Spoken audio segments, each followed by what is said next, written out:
अस्सलाम वालेकुम दोस्तों, मैं हूं आपका होस्ट, आपका दोस्त उमैर कायम खानी और आप देख रहे हैं हमारा यूट्यूब चैनल स्पोर्ट्स फनकारियाँ। ट्राई नेशन सीरीज़ जो कि पाकिस्तान में जारी है। पाकिस्तान, साउथ अफ्रीका, न्यूजीलैंड तीनों टीमें इसमें हिस्सा ले रही हैं, जिसका कल दूसरा मैच खेला गया न्यूजीलैंड और साउथ अफ्रीका के दरमियान। न्यूजीलैंड ने टॉस जीतकर साउथ अफ्रीका को बैटिंग दी और साउथ अफ्रीका ने 304 रन न्यूजीलैंड के सामने खड़े कर दिए, जो कि बज़ाहिर ऐसा लग रहा था कि साउथ अफ्रीका इस मैच को बचा लेगी अपनी बॉलिंग की वजह से, क्योंकि उनकी बॉलिंग स्ट्रेंथ बहुत ज़्यादा है। इसलिए उम्मीद यही थी कि साउथ अफ्रीका ये मैच जीत जाएगा, लेकिन इसके बरक्स हुआ और न्यूजीलैंड ने साउथ अफ्रीका को ये मैच तकरीबन वन साइडेड हरा दिया। 6 विकेट से शिकस्त दी है न्यूजीलैंड ने साउथ अफ्रीका को ट्राई नेशन सीरीज़ के दूसरे मैच के अंदर।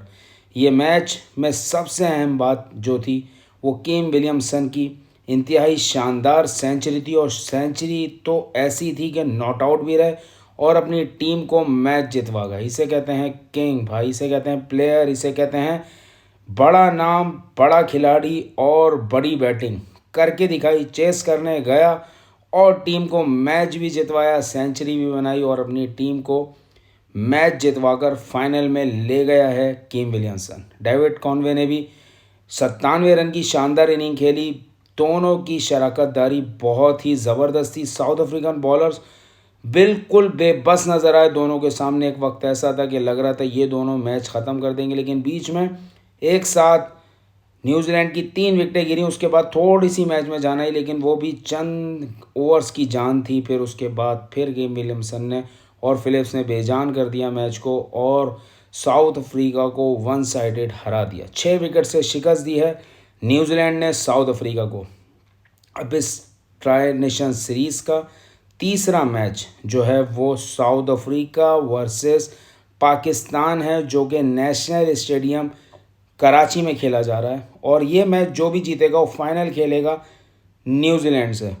पाकिस्तानी टीम को ये मैच जीतना बहुत ही ज़रूरी है, क्योंकि पाकिस्तान चैम्पियंस ट्रॉफी में जाने से पहले पाकिस्तान को एक अच्छी जीत चाहिए और कम से कम अपने मुल्क में ट्राई नेशन सीरीज़ ये जीतनी चाहिए, ताकि हमें हौसला मिले कि हम चैम्पियंस ट्रॉफी में कुछ कर सकते हैं। लेकिन पाकिस्तान के लिए सबसे बुरी खबर इस वक्त यह है कि पाकिस्तान जिस ग्रुप में मौजूद है वहाँ न्यूजीलैंड भी है, और न्यूजीलैंड के बैट्समैन, बॉलर्स, सभी लोगों की परफॉर्मेंस देखते हुए और उनकी जिस स्टाइल से वो खेल रहे हैं, तो पाकिस्तान को एक तरफ अपने रवायती हरीफ इंडिया और अब एक और चैलेंज दरकार है न्यूजीलैंड को हराना चैम्पियंस ट्रॉफी में पाकिस्तान के लिए बहुत मुश्किल हो सकता है। जिस तरीके से न्यूजीलैंड खेल रही है और उनकी फॉर्म लग चुकी हैं, और तमाम लोग ही जो फॉर्म में नहीं थे वो भी फॉर्म में आ रहे हैं, और पाकिस्तान के लिए ये बहुत ही ख़तरे की घंटी है कि पाकिस्तान को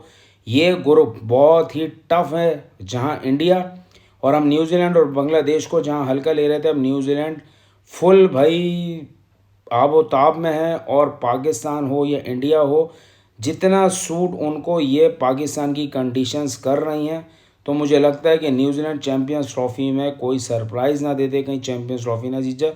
क्योंकि न्यूजीलैंड की परफॉर्मेंस देखकर भाई मैं तो बहुत ज़्यादा हैरान हूँ, और मुझे तो हैरत हो रही है कि मैं न्यूजीलैंड को तो किसी उसमें ले ही नहीं रहा था, लेकिन न्यूजीलैंड ने जिस किस्म की परफॉर्मेंस दी है पहले मैच के अलावा कल के मैच में भी जो साउथ अफ्रीका और न्यूजीलैंड के दरमियान हुआ, उसमें न्यूजीलैंड की परफॉर्मेंस ऐसी थी कि उसने वन साइडेड दोनों मैच हराए हैं। और एक दफ़ा जब पहले खेलते हैं तो एक बड़ा स्कोर खड़ा कर देते हैं, जब दूसरी दफ़ा चेस करने जाते हैं तो एक बड़ा स्कोर चेस कर लेते हैं।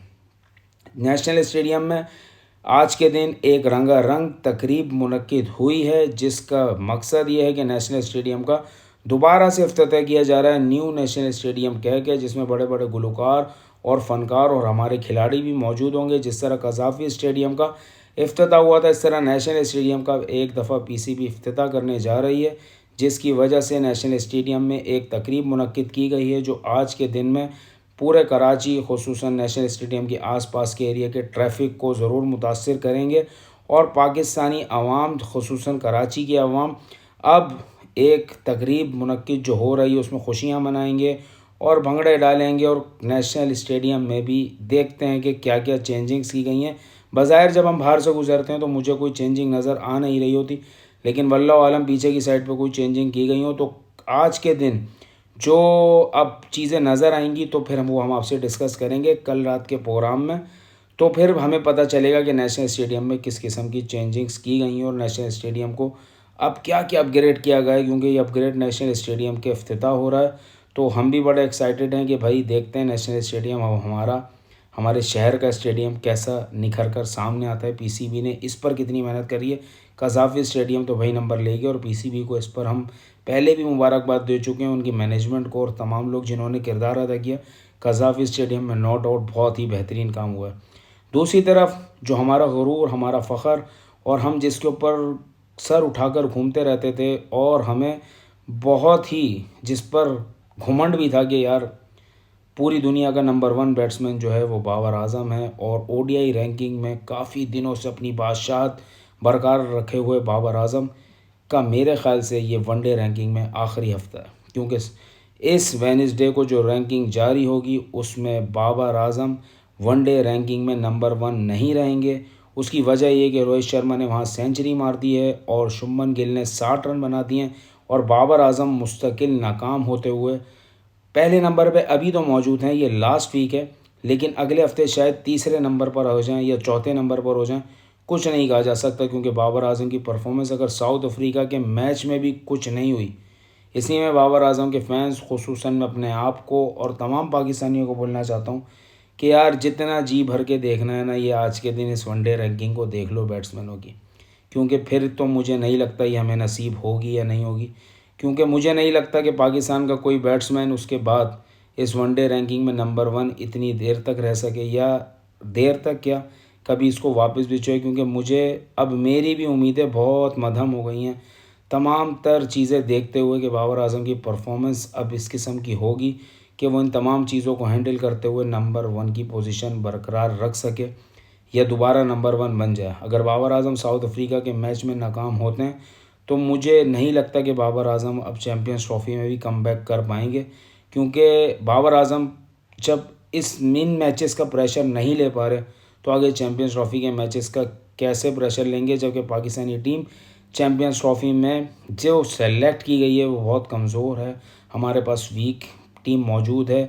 हमारी मैनेजमेंट ने बिल्कुल बिना सोचे समझे जिस किस्म की टीम का इंतखाब किया है उसमें हमारी टीम की परफॉर्मेंस ज़रूर मुतासिर होगी। जो आप अगर 2023 के वर्ल्ड कप का पूछें तो 2023 के वर्ल्ड कप में भी जो टीमें जीती, मिसाल के तौर पर ऑस्ट्रेलिया वर्ल्ड कप जीती है, जो इंडिया आगे तक गई और तमाम तर टीमें जिन्होंने आगे बढ़ी हैं, उनमें सबसे बड़ी चीज़ जो थी उनके स्पिनर्स थे। जो स्पिनर उनको आगे मैचेस जितवा रहे थे। जो बीच के हमारे ओवर्स आते हैं जो हमेशा से हमें फंसते हैं, वो हमारे ओवर कराने वाले स्पिनर्स नहीं थे। तो मैनेजमेंट ने एक दफ़ा फिर इन सब चीज़ों को नज़रअंदाज करते हुए टीम को लाकर उसी चौराहे पे खड़ा कर दिया जहाँ पर हमें मुश्किलात होती हैं।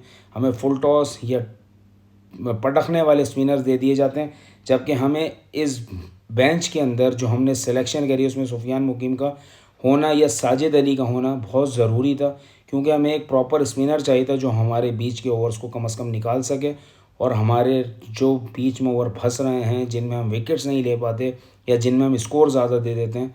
और डेथ ओवर का तो आपने हशर देख ही लिया। अगर हारिस रऊफ नहीं था तो शाहीन शाह अफरीदी ने जिस किस्म की पिटाई खाई है नसीम शाह ने, तो मेरी उम्मीदें बहुत ही ज़्यादा मध्यम हो गई हैं पाकिस्तान को लेते हुए कि पाकिस्तानी टीम में या बैटिंग में या किसी और चीज़ में पाकिस्तानी टीम कुछ कर पाएगी या कुछ करने का सोच सकते हैं। फ़िलहाल देखते हैं कि 12 फरवरी का मैच क्या रंग लाता है, क्या चीज़ें हमें देखने को मिलती हैं। फ़िलहाल मैं यही बोलना चाहूँगा इस टूटे हुए दिल से कि बाबर आज़म का ये आखिरी हफ़्ता जो वनडे में नंबर 1 रैंकिंग का है वो मुझे और तमाम फैंस को उदास ज़रूर कर रहा है, लेकिन हमारी दुआ यही है कि बाबर आज़म साउथ अफ्रीका के मैच में कोई ऐसी परफॉर्मेंस दे दे कि अपने वनडे रैंकिंग को और पाकिस्तान के नाम को एक दफ़ा फिर से ऊंचा कर सके।